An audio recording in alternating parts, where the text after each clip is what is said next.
je m'appelle Alexia et vous souhaite la bienvenue dans Les Pieds dans Demain, le podcast où nous découvrirons à quoi pourrait ressembler demain dans notre quotidien.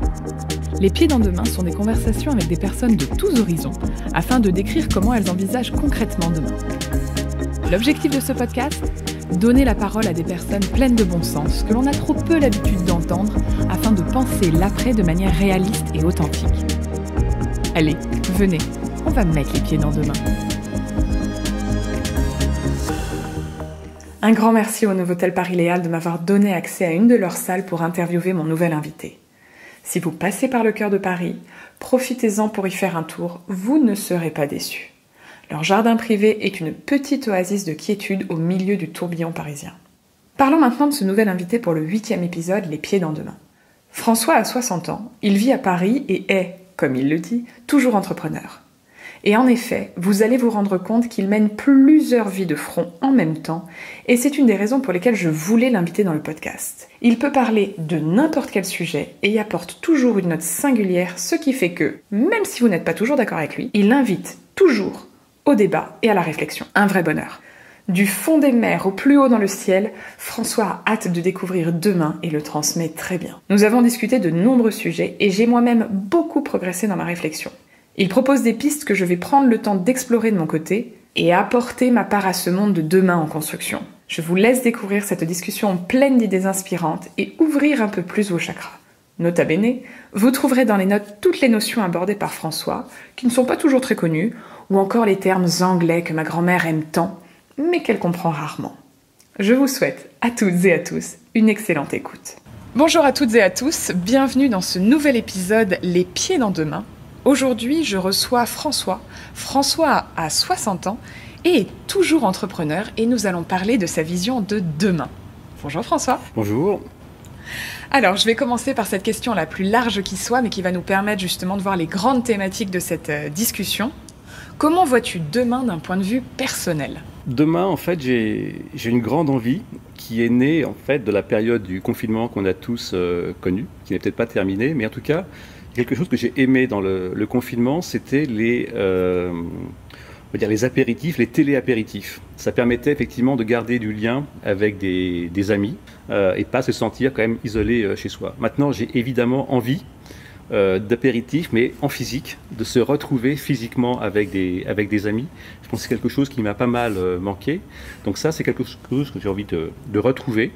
D'ailleurs, c'est amusant parce qu'en fait, on a un groupe de copains, on se connaît depuis l'école maternelle, parfois primaire ou le lycée. Et ça fait des dizaines d'années qu'on se dit il faudrait qu'on passe des vacances ensemble. Et cette année, on va le faire. Donc on va se retrouver une semaine dans un gîte ensemble, rien que pour nous, dans les Cévennes. Et ça, c'est vraiment une envie assez forte qu'on a tous. Et je crois que c'est quelque chose que je voudrais garder. De comprendre le prix, toute la valeur que cette relation physique, interpersonnelle peut avoir avec les gens. Donc c'est quelque chose que je veux conserver. Puis l'autre point, c'est que demain, je vais avoir dans mon cercle d'amis, de connaissances, des gens qui vont être quand même en sérieuse difficulté économique, parce que ça ne va pas être facile pour tout le monde. Là, on est encore dans une période où on bénéficie d'un certain nombre d'aides, et tant mieux d'ailleurs. Mais demain, ça va être très difficile. Et du coup, je pense qu'il va falloir se serrer un petit peu les coudes, s'entraider, s'écouter, aider les gens un petit peu certains à se reconvertir, d'autres à trouver des jobs qui ont du sens. Donc voilà, c'est un petit peu ça ma vision à très court terme de demain. Et toi, d'un point de vue professionnel, comment tu vas vivre demain ? Donc tu me parlais d'aider potentiellement des gens à opérer une reconversion, mais toi, d'un point de vue professionnel, qu'est-ce que ça va changer demain ?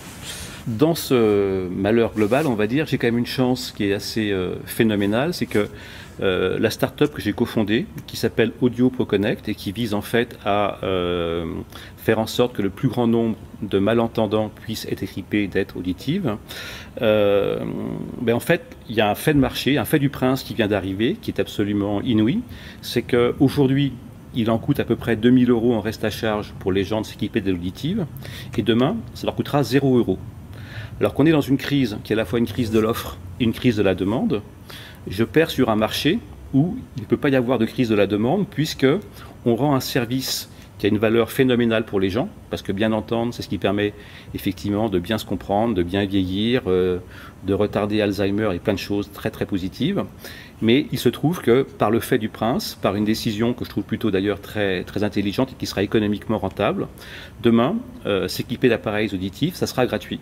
Donc j'ai la chance d'être sur un business où je n'aurai pas de problème de demande. Donc ça c'est quand même quelque chose qui est un peu réconfortant. Maintenant on serre les fesses parce que le business a été un petit peu quand même stoppé pendant plusieurs mois.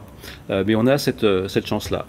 Après, je suis un petit peu comme toi, je suis assez actif sur pas mal de fronts, donc j'aide aussi d'autres startups un petit peu à se développer. Parfois je suis au board, parfois pas, parfois non, mais j'ai toujours la volonté de laisser un petit peu de bande passante de ma part pour être dans le dialogue avec ces gens-là qui ont souvent des beaux projets.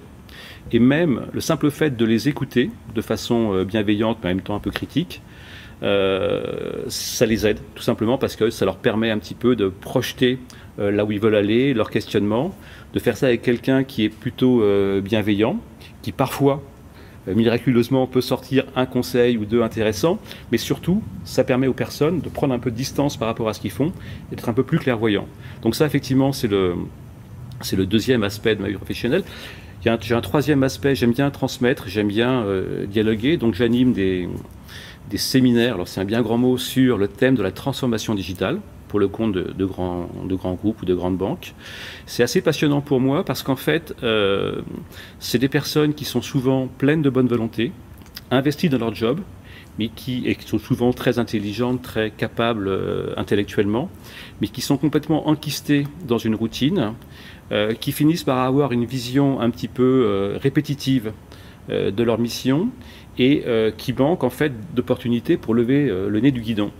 Et du coup, ça j'ai envie de le continuer parce que je pense que dans cette période, ça va être de plus en plus nécessaire pour les gens de bien comprendre effectivement comment tout change autour d'eux et comment eux peuvent trouver une place où ils peuvent davantage, je dirais, s'exprimer, avoir davantage d'impact, travailler plus sur les dimensions d'intelligence collective, travailler plus dans l'expérimentation, etc. Donc c'est vraiment une affaire de mindset.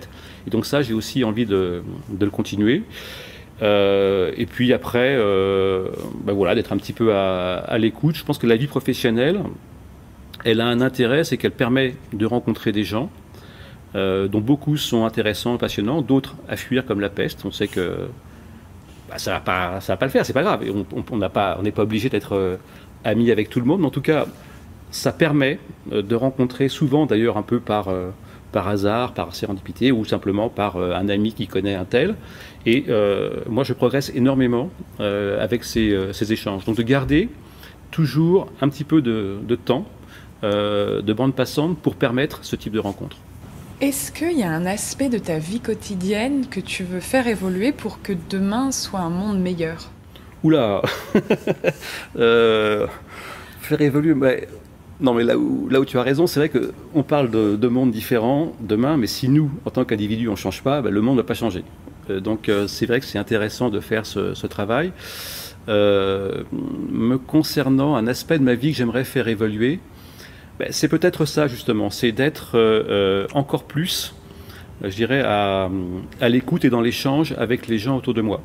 En tant que, je dirais, co-dirigeant de start-up, cofondateur, quand on se lance dans une aventure comme celle-là, en fait, on a très peu de ressources, très peu de moyens, financiers ou autres, et il est très facile de prendre soit ses désirs pour des réalités, ou parce qu'on a chéri son idée pendant des semaines, de s'imaginer que c'est la meilleure, et souvent on a besoin de la confronter à la vie des autres. Et si on ne le fait pas, on a de grandes chances de se prendre les pieds dans le tapis pour commencer. Et j'ai envie d'augmenter cette capacité que j'essaie de développer, d'aller au contact des autres, de prendre un petit peu le meilleur de leurs conseils, tout en gardant effectivement quand même mon horizon, mon objectif, parce que si je pense que... Mais être prêt aussi à en changer, et donc d'être encore plus, je dirais, dans le partage. Et puis on n'est jamais à l'abri de belles découvertes, et aussi de découvertes de belles personnalités, donc c'est quelque chose que j'ai envie d'augmenter. Parler de sérendipité, moi, c'est un terme qui me plaît énormément, même si je préfère la version anglaise, sérendipité en français, je trouve que c'est un peu moins joli. Mais je trouve qu'en effet, c'est un truc assez génial. Le futur, dans 10 ans, comment tu le vois? Comment tu l'imagines? Question extrêmement difficile parce que tous ceux qui se sont risqués à l'exercice se sont évidemment plantés. J'ai pas de boule de cristal, donc le premier. Voilà. Mais en revanche, comme l'explique assez bien Harari dans son deuxième ou troisième opus, je trouve que c'est vraiment un auteur qu'il faut lire. Il explique très bien que réfléchir au futur, ce qui est intéressant, c'est justement quel est le raisonnement qui nous amène à imaginer le futur, quelles sont les prémices, quelles sont nos croyances, etc. pour y arriver. Alors, donc pour dire que je ne sais pas de quoi le futur sera fait. Ce que je peux quand même subodorer, c'est qu'il y aura le fait marquant, ça sera que l'homme, les humains et les machines vont de plus en plus cohabiter. Aujourd'hui déjà, il y a beaucoup de décisions qu'on prenait nous en tant qu'individus qui maintenant sont prises par les algorithmes. Google Maps, et tant mieux d'ailleurs, parce que souvent, les algorithmes décident beaucoup mieux que les humains pour des tas de choses. En revanche, si on délègue beaucoup de nos décisions à des algorithmes, et ça peut même aller jusqu'à des rencontres amoureuses, un peu aujourd'hui, je crois qu'il y a un tiers des Américains qui se connaissent par les réseaux sociaux, et pourquoi pas, enfin les sites de rencontres, mais à un moment donné, on va effectivement devoir cohabiter avec les machines, ça sera pour le meilleur et pour le pire. Et je pense qu'on devrait apprendre, à la fois en entreprise, dans les écoles, dans notre vie, à vivre avec les machines, à comprendre l'intelligence artificielle, qu'est-ce qu'elle peut nous apporter, mais aussi les biais qu'elle peut apporter et savoir que l'intelligence artificielle n'est pas neutre, parce qu'en fait il y a des gens derrière. On connaissait ces annonces Google d'emploi. L'IA avait repéré qu'une annonce pour les femmes, on n'avait pas besoin de mettre un salaire aussi élevé que pour les hommes. C'est évidemment inacceptable, mais si on n'y prend pas garde, les intelligences artificielles peuvent tout à fait arriver à ce genre de biais. Donc oui, je pense que demain sera marqué par cette cohabitation, ce qui demande de notre part une beaucoup plus grande conscience, de ce que les machines peuvent apporter, et de ce que nous, humains, on a d'hyper précieux et d'irremplaçable. C'est tout ce côté qui est dans l'émotion, qui est dans l'empathie, qui est dans le rêve. Pour l'instant, les intelligences artificielles, même qu'on essaye de les colorer avec un petit peu d'émotion, on n'est pas du tout dans le même registre que l'humain. Nous, on est quand même le fruit de plusieurs milliards d'années d'évolution de la vie. Notre cerveau, notre corps, notre esprit est vraiment façonné par toute cette histoire, et puis il évolue aujourd'hui très très vite. Et développer notre sensibilité me paraîtra encore plus important, notre empathie aussi, demain, ça me paraît absolument vital. Et puis aussi une clairvoyance, parce qu'aujourd'hui on est dans un monde quand même où les repères ont un peu explosé. Il suffit de voir... le niveau des débats politiques n'a pas toujours été extraordinaire, et puis je ne dis pas que c'était forcément mieux avant, mais on assiste aujourd'hui à des débats qui sont confus, tout simplement parce que soit des gens restent prisonniers d'idéologies dont manifestement on sait qu'aujourd'hui elles ne tiennent pas la route, ne tiennent pas la mer, n'ont pas forcément de repères, ne s'appuient pas sur des faits, etc. Alors c'est très difficile à faire, et moi le premier je peux tomber dans ce piège-là, mais je pense que demain, comme on va vivre dans un monde qu'on connaîtra quand même mieux d'un point de vue scientifique, donc la complexité du monde qui sera accessible au commun des mortels sera encore plus importante, charge à nous de mieux comprendre ce que nous apporte la science, qu'est-ce qui relève du domaine de la croyance, qu'est-ce qui relève quand même du domaine de la certitude, ou en tout cas de la connaissance scientifique. Donc ça promet un joyeux... un joyeux mouvement, mais j'espère que le monde de demain sera encore très, très vivant, et qu'en plus il y a une opportunité, c'est que ce sera peut-être un monde un peu moins formel qu'aujourd'hui, et beaucoup plus de gens, quelle que soit leur formation initiale, auront plus de chances de créer un projet, de le porter et de le partager, alors qu'on était dans un monde où quand même je dirais les chances pour qu'un individu, puisse trouver une place dans la société étaient quand même très conditionnées par son origine ou son parcours académique, etc. On va revenir sur un sujet qui m'a interpellée. Tu disais en gros, les hommes et les machines vont cohabiter. Et tu disais il faut plus d'empathie, de sensibilité, ce qui me paraissent des qualités très humaines. Est-ce que tu as une idée de comment on fait pour justement développer, parce que moi j'ai cette crainte en fait, c'est-à-dire que, et je pense beaucoup de gens, c'est que l'interface homme-machine c'est génial, il y a des trucs géniaux à faire, mais comment faire pour que les gens le voient d'un bon œil, et comment faire en sorte, moi c'est comme ça que j'aimerais te poser la question, comment faire en sorte que la machine fasse ressortir ce qu'il y a de plus humain en nous, et donc qu'il y ait cette complémentarité et pas cette opposition. Ta question est complexe, Alexia. En fait, je pense que le point de départ, je me risque un peu en disant ça, mais c'est la peur en fait. Je pense que ce qui fige un petit peu nos comportements, ce qui nous empêche en fait d'adopter parfois des technologies qui seraient extrêmement, je dirais, positives et qui auraient un impact, que ce soit sur l'environnement, sur la santé. On a déjà beaucoup de solutions technologiques aujourd'hui qui auraient un impact extrêmement positif. Simplement, on traîne, on procrastine pour les mettre en œuvre parce qu'on a parfois des craintes justifiées, mais souvent des fantasmes complètement aberrants sur les technologies. Et je pense que cette peur, en fait, si on essaye d'analyser les racines, c'est très souvent par rapport à soi-même. Et je pense que ce qui me frappe dans les personnes que je rencontre, c'est, alors ce que je vais dire est un peu blanc et noir et un petit peu, donc c'est à nuancer évidemment, mais certaines personnes sont dans la certitude qu'elles ont une valeur et un impact qui ne va pas changer tout au long de leur vie. C'est ce qu'on appelle les fixed mindset en anglais. Donc c'est des gens qui s'imaginent souvent à juste titre qu'ils ont une vraie valeur, qu'ils ont raison, et quand on va leur proposer un nouveau défi, typiquement ils vont soit l'embrasser, et si ça se passe mal, ça va être forcément la faute des autres. C'est aussi ces profs qui, en début d'année, décident qu'ils ont une tête de classe de 5 élèves, que les autres, de toute façon, on n'en fera rien. Et ce genre d'état d'esprit un petit peu figé fait que, globalement, si, là, du coup, j'ai un nouveau défi à relever, et si je me plante, je vais avoir tendance à rejeter la faute sur les autres, et pas à me dire, je me suis planté, c'est un petit peu peut-être de ma faute, c'est un petit peu moi le problème aussi. Et du coup, si je considère que je peux être une partie du problème, si j'ai ce minimum d'humilité qui pour moi est absolument essentiel si on veut jouir de la vie, jouir des autres, là, effectivement, on est moins dans une relation anxiogène à ce qui nous entoure. On sait plus ce qu'on peut apporter et surtout, on est motivé par le fait qu'on progresse, qu'on apprend à désapprendre et qu'on évolue. Et je pense que par rapport à la machine, il faut la regarder en disant ok, c'est super ce que tu m'apportes. Moi, je suis très content d'avoir Google Maps pour m'éviter, ou Waze pour m'éviter d'avoir des bouchons. En même temps, si à un moment donné, je décide de passer par un chemin que je trouve plus poétique et plus joli, je te ferme ton beignet, enfin un truc pour parler un peu vulgairement, je dis Google, tais-toi, et j'y vais par moi-même. Mais je pense qu'à la racine de tout ça, c'est vraiment un rapport qu'il faut avoir avec soi-même, un peu de se faire confiance, et en même temps le faire avec beaucoup d'humilité et d'ouverture.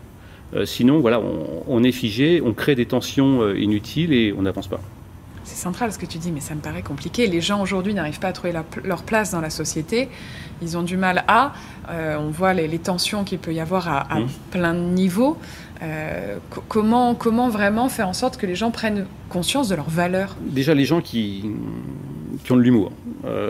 Chacun a un humour particulier, mais moi je vois des personnes qui ont des positions sociales, je dirais pas forcément les plus enviables, qui ont ce qu'on appelle les petits boulots, et qui sont des gens absolument remarquables en termes de résilience. On sent chez eux un amour de la vie, un amour des autres, une capacité de se remettre en question, une vraie empathie.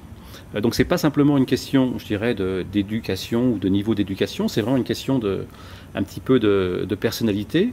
Il y a des gens qui sont parfois accablés quand même de malheurs ou de difficultés, mais qui vont quand même garder au fond d'eux ce sourire, cette envie de faire mieux que survivre et de vivre. Donc c'est vraiment un travail un petit peu à faire sur soi. Et si on a un tout petit peu d'humour, qu'on ne se considère pas comme une personne parfaite où chaque contrariété va être une insulte à mon intelligence et à mon ego, c'est déjà un bon point de départ. Je ne dis pas que c'est facile à faire, et aucun individu n'est complètement ni blanc ni noir. Il m'arrive parfois de me prendre en flagrant délit, de me considérer comme, alors qu'en fait non. Voilà. Donc c'est aussi un truc concret qu'on peut faire, c'est le fameux 360. Alors on le fait en entreprise, mais on peut le faire aussi avec ses amis, ses copains, sa famille, ses enfants. C'est tout simplement, bon ben voilà, qu'est-ce que tu penses de moi sur ce sujet? Et le faire avec des personnes, évidemment, pas des psychopathes, mais des gens plutôt bienveillants, et qui vont te dire, ben voilà, écoute, François ou Alexia, c'était super, j'ai bien aimé le truc, mais à un moment donné, il y a ça qui m'a mis mal à l'aise, pourquoi? Et si on est réceptif à ça, si on sait écouter, là, on peut effectivement, on est toujours en mouvement, et on peut se remettre en question raisonnablement et avancer. J'aime beaucoup, ça donne des pistes très concrètes. Donc le 360, retenez-le messieurs, dames, il va falloir y passer pour pouvoir avancer. Justement, toi qui, parmi tes nombreuses casquettes, as déjà eu l'occasion de donner des cours, qu'est-ce que tu aimerais transmettre aux jeunes d'aujourd'hui pour que notre monde évolue mieux demain? Alors quand on donne des cours, mais je crois que tu le fais aussi Alexia, en fait on se rend compte qu'il y a une illusion totale, c'est que c'est la même chose d'ailleurs quand on a un enfant. On apprend autant de ses élèves qu'eux apprennent de vous. Et ça, c'est quand même quelque chose qui est assez fondamental. Et je pense qu'un quelqu'un qui transmet doit se mettre en position aussi d'apprendre beaucoup. Alors c'est intéressant que tu poses la question parce qu'en fait, pour moi, s'il y a une chose vraiment essentielle, il y a plein de choses à faire demain, mais à la racine de tout, je pense que les sociétés devraient investir, mais massivement, dans un enseignement complètement renouvelé. Et notamment auprès des jeunes enfants, quel que soit leur milieu social et familial, parce que certains vivent dans des conditions quand même extrêmement difficiles. Quand on rentre chez soi, qu'on n'a pas forcément, qu'on doit partager la même pièce à 5 gamins, où il y a des situations vraiment de détresse qu'on n'a pas forcément, on n'est pas forcément en mesure d'imaginer pour les gens qui sont plus favorisés. Mais je pense que l'éducation devrait passer d'une éducation industrielle à une éducation extrêmement personnalisée, où en fait on travaille dès le plus jeune âge sur le développement personnel.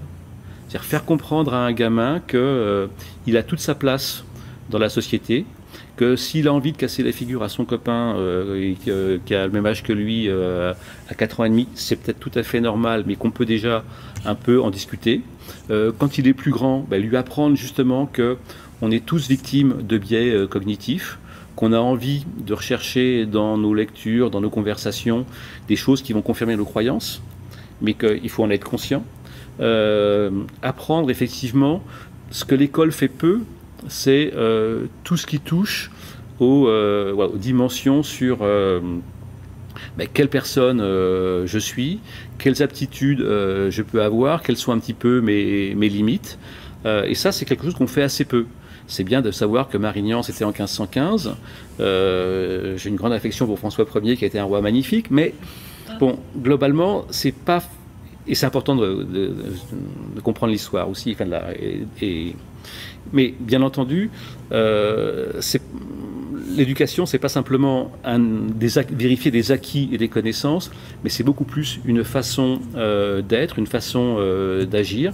Et je trouve que l'éducation, parce qu'elle est justement trop industrielle, qu'elle s'intéresse pas assez à chaque individu, aujourd'hui, c'est une faille. On a une chance inouïe quand même, c'est d'avoir un système éducatif qui, en France et en Europe, malgré tout ce qu'on peut en dire, fonctionne quand même plutôt bien, voire très bien, mais il pourrait fonctionner encore beaucoup mieux si on franchissait cette étape, de travailler sur le développement personnel, d'éclairer aussi tout ce que nous apportent les neurosciences. C'est important. On sait que le cerveau d'un enfant de 5 ans n'est pas exactement... fonctionne pas exactement comme celui d'un adulte à 20 ans. Et puis je pense que l'éducation aussi, au-delà de passer à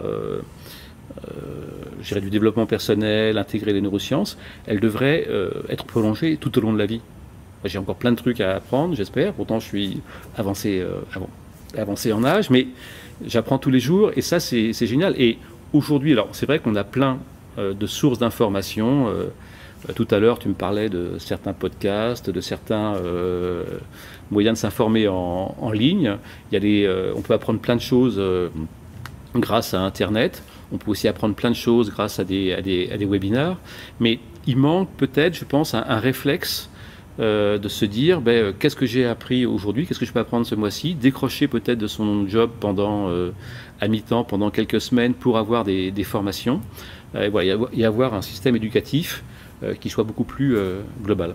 Si tu devais donc proposer une mesure au gouvernement pour que vraiment ça puisse se traduire par des actions, pour que notre monde aille mieux, qu'est-ce que ce serait ? Ça serait peut-être justement dans le domaine de l'éducation, on en a parlé. Après, ça pourrait être dans comment mieux activer notre intelligence collective, c'est-à-dire ce qui s'est passé avec le mouvement des citoyens est intéressant, mais c'est un petit peu une prémisse. Et il y a un risque de déception, c'est-à-dire que les 150 mesures sont un petit peu parfois d'écologie punitive et autres. Mais en tout cas, elles ont le mérite d'exister. Et elles ont le mérite d'être le fruit du travail de 150 personnes qui ne se connaissaient pas et qui se sont réunies. Donc déjà, pour ça, ça mérite le respect. Mais peut-être que demain, on pourrait aller un petit peu plus loin et rendre en fait des citoyens, comme on dit en anglais, le mot est affreux, mais business owner, en tout cas responsable, en charge de l'avènement de certains projets qui peuvent être des projets à dimension écologique, à dimension éducative, à dimension économique. Demain, on veut inventer, pas inventer, ça a déjà été fait par Bertrand Piccard sur l'avion électrique, par exemple. Il y a plein de choses à faire autour de ça. Pourquoi ne pas faire un petit peu des clusters qui associeraient des associations de citoyens qui ont envie de faire bouger le projet. C'est-à-dire que les gens ne soient pas simplement dans une posture critique, parce qu'aujourd'hui ça devient de plus en plus compliqué, je dirais, de gouverner. On se prend des sauts de vomi à tout moment. Enfin bon, c'est compliqué quand même. Mais de faire en sorte que les gens puissent agir, prendre des initiatives et qu'ils soient quand même, je dirais, écoutés, qu'ils puissent être accompagnés quand même par des gens qui savent de quoi on parle, mais que les gens ne se sentent pas simplement en consommateurs des prestations de l'État, mais acteurs. C'est la fameuse phrase de Kennedy que j'aime beaucoup, c'est « Ne vous demandez pas ce que l'État peut faire pour vous, mais ce que vous pouvez faire pour l'État ». Et ça, je trouve que c'est quelque chose d'extrêmement puissant et qu'on vit dans un monde aujourd'hui où, notamment grâce au digital, mais pas seulement, on est en mesure d'organiser ça. Donc voilà, si j'avais une mesure à proposer, ça serait de rendre cette phrase de Kennedy vivante et de la mettre en pratique. Et comme Kennedy, on ne va pas se laisser abattre. Quand tu penses à demain, est-ce qu'il y a quelque chose qui te fait peur ? Oui, alors la peur est un sentiment qui est utile. Si on n'avait jamais peur, on serait mort. Mais oui, il y a une chose quand même qui me fait très peur en ce moment. C'est toutes les passions tristes des gens qui ressortent sans filtre aujourd'hui. Alors passion triste au sens de Spinoza, c'est-à-dire la colère, le ressentiment, la jalousie, l'aigreur, etc. Alors ça se manifeste notamment par la montée des populismes, où on a souvent des leaders politiques qui adressent parfois des vrais problèmes. Il y a effectivement des vrais problèmes de cohabitation dans certains quartiers entre de personnes de différentes origines. Mais en revanche, il n'y a aucune solution qui ne tienne la route. Et ce qui me frappe, c'est que on a quand même expérimenté certaines idéologies par le passé, et on a vu que ça menait soit à l'appauvrissement général, soit à des guerres, soit à des tensions inutiles, etc. Et qu'en fait, ces idéologies reviennent un peu par la bande, alors sans tout à fait s'afficher, mais on revient quand même à des choses qui sont proches, de la haine ou du mépris de l'autre, ou de la non-écoute, etc. Et c'est ce sentiment, ces ressentiments recueillis de personnes qui, en plus, à cause ou en part des réseaux sociaux d'ailleurs, qui malheureusement ne favorisent pas toujours, l'ouverture à d'autres points de vue, mais au contraire s'auto-alimentent et montent chacun un peu d'un cran dans leur haine de l'autre. Ça me fait peur, parce que effectivement, c'est des idéologies assez malsaines. D'ailleurs, beaucoup de gens qui y adhèrent n'ont pas conscience de leur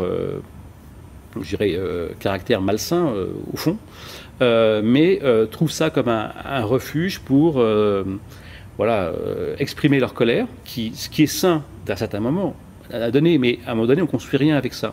Donc oui, ça me fait peur. Oui, si c'est quelque chose qui me fait peur, c'est ça. Et je pense que la façon de le combattre, c'est beaucoup de pédagogie. C'est aussi quand même une politique économique, sociale des quelques gouvernements qui sont encore, je dirais, raisonnables, qui ne sont pas dans le populisme, de faire leurs preuves pour être peut-être plus inclusif. Quand tu penses à demain, est-ce qu'il y a quelque chose qui te rassure ? Bah oui, quand même, il y en a plein. Ce qui me rassure, c'est quand je parle notamment à des enfants, des ados ou des gens plus jeunes, c'est qu'ils ont un esprit critique, ils ont déjà une conscience qu'on est en train de leur refiler un monde qui ne tourne pas tout à fait rond. Et donc ça, c'est bien, parce que c'est quand même le point de départ de se dire, répéter éternellement ce qui se passe aujourd'hui, c'est pas une option. Donc il y a déjà cette prise de conscience qu'il faut changer les choses, et c'est assez critique. Après, il y en a quand même beaucoup, et ça, quel que soit l'âge, qui prennent justement des initiatives localement. Ça peut être dans des villages où il y a des villages qui sont deux hameaux qui se réunissent et puis tout d'un coup les gens se découvrent qu'ils ont envie de vivre ensemble. Ça peut être dans des projets de recyclage de l'eau, d'énergie renouvelée, d'éducation. On voit quand même fleurir énormément d'initiatives qui sont quand même assez merveilleuses, des gens qui vont aussi faire de l'éducation dans des zones compliquées, essayer de former des codeurs dans des endroits un petit peu improbables. Donc ce foisonnement d'initiatives fait quand même plaisir et très rassurant et très encourageant. L'autre chose qui me donne aussi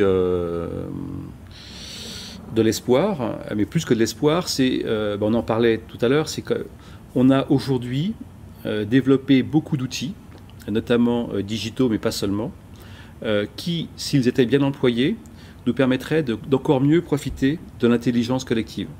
Dans un domaine qui va en prendre de plus en plus d'importance, comme la santé, par exemple, ce qui est frappant, c'est qu'aujourd'hui, le carnet de santé, qui est quand même censé apporter énormément de bénéfices et pour les patients et pour les médecins, n'est pas encore complètement vivant et ne donne pas toute la mesure de son potentiel.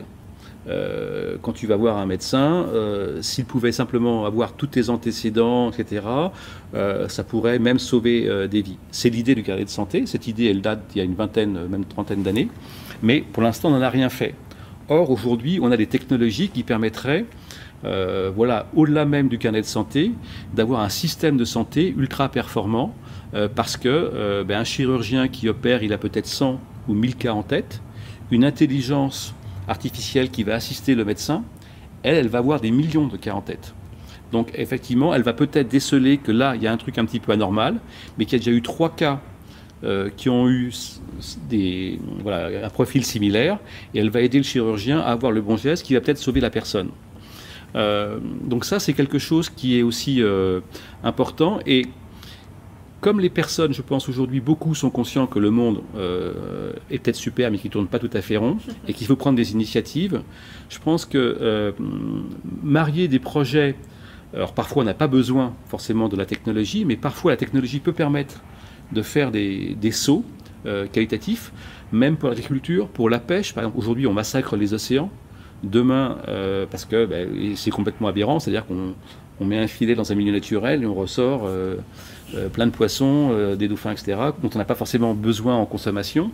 Demain, on pourrait imaginer, avec une meilleure gestion de l'information, si on accepte d'aller vers là, d'avoir, pourquoi pas, des fermes en haute mer qui soient beaucoup plus respectueuses de l'environnement, parce que les océans, c'est quand même 50% de notre oxygène, donc on en a besoin, ça peut nous nourrir. Et même chose, d'avoir effectivement des exploitations agricoles plus mieux raisonner. C'est un peu comme ce que le film Demain nous invitait à faire. Donc oui, ça c'est rassurant de voir qu'il y a plein d'initiatives et qu'on a la techno. Ça c'est quand même très... Puis on a aussi de l'imagination. Il y a plein de gens qui ont voilà, de l'imagination, de l'envie. Et puis ce qui est aussi comme très rassurant, c'est qu'il y a quand même beaucoup encore de gentillesse, heureusement autour de nous, d'envie de faire la fête, d'envie de partager, de prendre des risques. Donc tout ça, c'est éminemment rassurant. Si on revient sur un sujet plus terre à terre, on va dire, qu'est-ce que ça t'évoque, les pieds dans demain? Alors les pieds dans demain, quand tu m'as donné cette expression, au début, j'ai trouvé ça amusant. Au début, je l'ai pas tout à fait compris. Mon cerveau est un peu lent, donc j'ai mis une seconde à me dire pourquoi les pieds dans demain. Après, j'ai évidemment pensé aux pieds dans le plat. Et j'ai trouvé l'analogie vraiment amusante et intéressante. Et ça rappelle aussi les pieds dans la glaise. Quand on a les pieds dans la glaise, à un moment donné, il faut bouger. C'est-à-dire que soit on ne bouge pas et dans ce cas-là, on s'englue. Et c'est pas très intéressant. Quand on a les pieds là, il faut bouger, il faut tenter. Et j'aime beaucoup cette idée de essayer de se projeter, parce que demain, ça se prépare aujourd'hui. Même ça se préparait déjà hier. Et le fait d'envisager, je dirais, le futur en se disant que j'ai ma part personnelle dans ce futur, il sera aussi ce que tout le monde va faire, mais j'attends pas que ce soit les politiques qui décident pour moi ce qu'il va être, ou des grandes entreprises ou autres, mais moi, à mon micro-niveau, je vais avoir un impact sur ce futur, même dans la façon dont je me comporte. Le fait d'être poli ou pas poli avec les gens, le fait d'être tolérant, pas tolérant, tout ça, c'est quelque chose qu'on transmet et qui construit demain. Donc j'aime beaucoup les pieds dans demain. Oh, c'est intéressant, je pense qu'en effet, il y a toute cette notion d'effet papillon, ou même le colibri, je trouve que c'est des sujets. Et en effet, il y a une phrase que j'aime beaucoup qui dit « Vous n'êtes pas responsable de votre tête, mais vous êtes responsable de la tête que vous faites ». C'est pas mal, je ne connaissais pas. Et je pense qu'en effet, les gens ne se rendent pas compte. Il y a toujours cette idée de c'est les plus grands qui feront pour moi. Mais en fait, c'est tous et toutes à notre niveau. Et je suis toujours étonnée qu'on soit autant dans l'attente plutôt que nous, certes, comme tu dis, à notre petit niveau, qu'est-ce qu'on peut faire? J'ai toujours un peu de mal par rapport à ça. Alors justement, si tu devais, toi, t'adresser à demain, si demain, en gros, était une personne, qu'est-ce que tu aimerais lui dire? Arrête de nous faire peur. C'est-à-dire qu'on n'a pas de raison d'avoir peur de demain. Prends-nous par la main, accompagne-nous. Enfin, c'est nous qui ferons demain. Alors, c'est nous, les humains, avec nos projets, notre inertie, parce que je pense que l'inertie est là pour longtemps, nos révoltes aussi, parce qu'il en faut également. Ça sera ce que les humains en feront, les animaux en feront, même les végétaux, la catastrophe naturelle ou pas. Donc voilà. Est-ce qu'il y a quelque chose que tu as hâte de découvrir quand tu penses à demain? Un avion électrique, ça me fait rêver. C'est vrai que quand j'ai regardé Bertrand Piccard, même si le bonhomme a un petit côté un peu pénible parce qu'il se la pète un peu, il est hyper brillant et ses idées sont super intéressantes. Et le fait d'avoir conçu cette idée d'avion électrique, on était des milliers à avoir cette idée. Lui, en revanche, il le fait. Et il le fait plutôt intelligemment. Il s'est pris. Et j'adorerais demain, un jour, monter dans un avion électrique en me disant je vois la Terre vue du ciel. Et en même temps, j'ai un impact extrêmement limité en termes de traces carbone et autres. Ça, j'adorerais. Même chose pour explorer le fond des mers. Il y a plein de choses comme ça que j'aimerais voir. Peut-être qu'un jour, on sera capable aussi de se nourrir en protéines animales sans avoir à faire souffrir des milliards de bestiaux dans des conditions pas possibles. Et j'aimerais voir si le goût du steak demain, qui sera développé sans souffrance animale, mais parce que à partir de ces souches, on aura réussi effectivement à créer de la viande artificielle. J'adorerais goûter cette viande et voir si elle est aussi bonne que celle d'aujourd'hui. L'odeur du barbecue sera-t-elle la même? Voilà, et puis j'adorerais aussi voir les nouveaux films, les nouvelles musiques qui seront créées, les nouveaux livres, toutes les créations artistiques qui n'existent pas encore aujourd'hui. Voilà, j'aimerais beaucoup voir ça, tout à fait.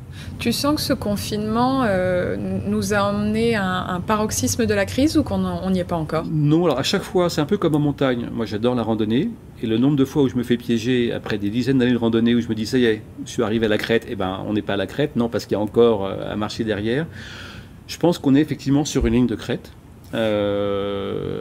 Il peut encore se passer beaucoup de choses dans l'horreur ou dans le bien, mais je pense qu'elle a été assez révélatrice en fait cette crise pour nous montrer effectivement qu'on est quand même très interdépendants les uns des autres, qu'on a des économies quand même extrêmement fragiles, qu'on a une crise de leadership qui est monstrueuse, c'est-à-dire qu'on a quand même des leaders dans le monde qui sont juste des incapables, des gens même pas brillants intellectuellement, mais qui sont agrippés à leur pouvoir comme Harpagon sur sa caisse, et c'est terrifiant. Donc cette crise a été salutaire de ce point de vue-là. Elle va avoir un impact économique terrible, je pense, parce que beaucoup de gens vont avoir des difficultés à relancer leurs entreprises et à trouver des... Donc ça, il ne faut pas du tout le négliger. Donc c'est là où il faut être très très solidaire. Après, je pense quand même que certains gouvernements, et je pense notamment à l'Europe, ont réagi de façon absolument très responsable et superbe. C'est pas pour tresser des couronnes à nos dirigeants français, allemands et autres, mais je trouve que vraiment l'Europe a répondu présent pour le moment, d'une façon totalement inédite dans l'histoire économique. Que c'est un package alors qui remet en beaucoup de choses. Moi, je suis plutôt libéral en économie, mais je dois avouer que là, l'État joue son rôle et qu'il faut soutenir effectivement non pas les emplois, parce qu'il y a des emplois qui doivent disparaître et c'est tant mieux, mais les employés. Il y a peut-être des emplois qu'il faut accepter de perdre, mais il faut investir pour que les gens qui ont perdu ces emplois puissent occuper d'autres emplois demain qui auront peut-être plus de valeur. Donc je ne suis pas certain que ça soit la pire crise qu'on ait connue, on en aura d'autres, mais en tout cas c'est un avertissement assez sérieux. C'est amusant, il y a un sujet qui m'intéresse beaucoup en ce moment, on parle beaucoup du digital, il y a encore un peu cette dichotomie entre le digital et physique, ce qui me gêne pas mal, et pourtant ce confinement entre autres a prouvé que les deux pouvaient vivre ensemble et ça a aidé l'un et l'autre. Et aujourd'hui, un sujet moi qui me tient à cœur, c'est un peu ce qu'explique Schumpeter avec cette destruction créatrice. Et ce qui est amusant, c'est que quand j'en parle aux gens, moi j'estime qu'en effet, on est un peu quand même à un tournant où des métiers vont disparaître au profit d'autres. Et en fait, la plupart des gens me disent la même chose, c'est j'ai l'impression qu'on détruit plus qu'on ne crée. Alors, est-ce que c'est un biais cognitif, comme tu parlais tout à l'heure, ou est-ce que c'est vraiment le cas pour le moment en tout cas? Je pense qu'il y a un peu des deux. C'est-à-dire que à chaque fois qu'on a détruit des emplois, on réalise qu'on détruit. Moi, je me souviens, il y avait un maréchal ferrant dans mon village du Périgord quand j'étais gamin. J'ai pu jouir de sa présence jusqu'à l'âge de 5 ans. Après, il n'y en avait plus. Et je voyais la perte. Il n'y a plus de maréchal ferrant. Donc, on voit tout de suite, effectivement, quand un emploi se perd, ce qu'on a perdu. Et c'est plus difficile d'imaginer ce qu'on va gagner avec les emplois de demain. Mais premier constat que je ferais, c'est qu'il y a quand même beaucoup de ce qu'on appelle des bullshit jobs. Enfin, l'expression n'était pas très polie, mais c'est quand même une réalité. C'est-à-dire le travail de gens qui sont pourtant intelligents. C'est pas la personne elle-même mais qui au fond elle-même dit mon job n'a pas beaucoup de sens, je tourne en rond et je ne suis pas certain de l'impact que j'ai pour vraiment faire avancer les choses. Donc je pense que garder la société comme un organisme vivant qui se régénère, notre corps régénère ses cellules en permanence. Il faut de la destruction créatrice au sens de Schumpeter, mais sans employer des grands mots, c'est tout simplement donner une vision aux gens en disant voilà, cet emploi, il est peut-être supprimé, mais demain, c'est-à-dire tout de suite en fait, on va créer un autre emploi qui va apporter telle valeur. On prenait l'exemple de l'assistance des chirurgiens par une intelligence artificielle, mais c'est de dire peut-être que les chirurgiens vont passer moins d'heures à opérer ou à préparer le truc. En revanche, ils vont avoir plus d'intelligence, puis ils vont garder quand même la décision finale leur reviendra, mais du coup, ça sera au service non seulement des patients opérés, mais même de la recherche médicale et d'un savoir plus grand. Il y a plein de jobs qu'on pourrait aujourd'hui supprimer parce qu'ils n'ont plus beaucoup de sens, mais tout de suite mettre en perspective les autres jobs qui vont être créés. Et je pense qu'on va avoir besoin de créer énormément de jobs dans tout ce qui est relationnel, physique, les jobs où il y a besoin d'empathie, des jobs d'accueil, des jobs de coach. On a tous besoin d'un coach, on a tous besoin de se parler. On a peut-être aussi davantage de gens qui travaillent dans la recherche et le développement, dans l'expérimentation. Et on a toujours peur du vide, donc on détruit des jobs. Et d'ailleurs, la façon dont les informations fonctionnent sont un peu anxiogènes, c'est que voilà, on va détruire 1000 jobs chez Sanofi, etc. Bon. Et tout de suite, on dit ah non, mais attendez, c'est des départs volontaires et autres. Mais on ne dit pas on détruit 1000 jobs chez Sanofi, mais on en crée 2000 dans, je ne sais pas, des projets d'agriculture raisonnée et autres. On parle de destruction de jobs à la radio, mais on parle très peu des créations de jobs, en tout cas de manière plus structurante. Donc, et ça, il y a plein de projets où on pourrait justement créer des jobs qui ont quand même plus de sens, où les gens vont s'éclater davantage, parce qu'ils auront la possibilité d'exprimer qui ils sont, de travailler un peu davantage en équipe, et pas d'être englués souvent dans une bureaucratie quand même qui nous emprisonne dans une sorte de répétition. En journalisme, il y a quelque chose qui m'a toujours bluffé, c'est qu'on préfère parler de l'arbre qui tombe que de l'arbre qui pousse. Et c'est vrai, l'humain on est capable de quantifier quand ça ne va pas, mais on n'est pas capable de quantifier ou de qualifier quand ça va. Oui. Et c'est un biais que je trouve assez intéressant. Et en effet, moi, j'aimerais qu'on arrive à changer aussi l'esprit humain pour que des BFM, des CNews arrêtent de se nourrir de ça.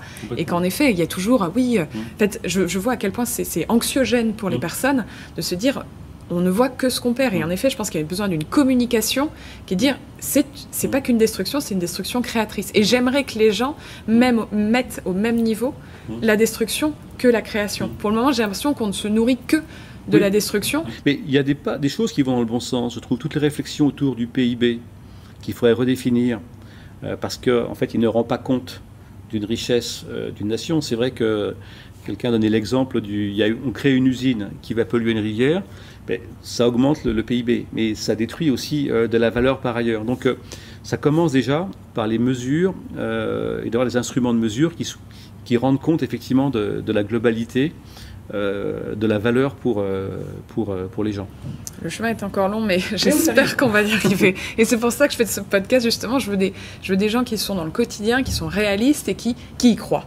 Parce que je ne veux pas me nourrir on va tous mourir, ça va être l'horreur. J'ai surtout envie de montrer qu'un autre futur est possible et en plus, tous ensemble, on y arrivera, quoi. Tu sais, tout seul, on va plus vite, à plusieurs, on va plus loin. Donc c'est un peu pour ça que je fais aussi ce podcast. Donc, et je suis ravie de t'avoir, François, là-dessus. Et donc justement, pour conclure, qu'est-ce que je pourrais te souhaiter, moi, pour demain, François? Qu'est-ce que je pourrais te souhaiter? Oula, alors, que mes cheveux repoussent, non, ça c'est pas possible. Ce que tu pourrais me souhaiter pour demain, c'est peut-être de continuer à avoir la liberté, à la fois de pousser des projets qui me tiennent à cœur, de les transmettre à des gens qui seront plus compétents que moi pour les faire grandir et les porter. Super, écoute, j'avais pas mieux, je pense, pour conclure. Merci beaucoup, François, pour ton temps. Écoute, merci beaucoup, Alexia, d'organiser tout ça et je te retourne le compliment.